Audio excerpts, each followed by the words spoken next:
আসসালামু আলাইকুম রহমতুল্লাহ। আমরা যারা দরিদ্রর সীমার মধ্যে বসবাস করি, অসুস্থতার মধ্যে আমরা যারা সবসময় পড়েই থাকি, এটা একটা আল্লাহ তাআলা পরীক্ষা। আবার আল্লাহ তাআলা বলেন যে আমি ৪টি কারণে মানুষকে দরিদ্র বানাই, অর্থাৎ নিজেরা সব কিছু অর্জন করি। তার মধ্যে ১ নম্বর কাল্লা বাল্লা তুকরিমুল ইয়াতিম। আল্লাহ রব্বুল আলামিন সূরা ফজরের মধ্যে বলতেছেন, সূরা ফজর স্পষ্ট সুন্দর করে বলে দিচ্ছেন ৪ কারণে মানুষ দরিদ্র হয়। নাম্বার ১ কাল্লা বাল্লা তুকরিমুনাল ইয়াতিম। তোমরা এতিমদেরকে সম্মান করতে না, অর্থাৎ তাদের হক বুঝিয়ে দিতে না। নাম্বার ২ ওয়ালা তাহাদুনা আলা তোয়ামিল মিসকিন।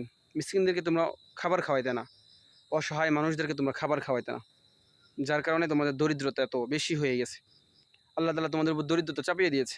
৪ নাম্বার ওয়াতাকুলুনা তুরাস আকলাল লাম্মা, অর্থাৎ মৃত ব্যক্তির যে ত্যায্য সম্পত্তি এটা সঠিকভাবে সুন্দরভাবে তোমরা কি করতে না, বন্টন করতে না।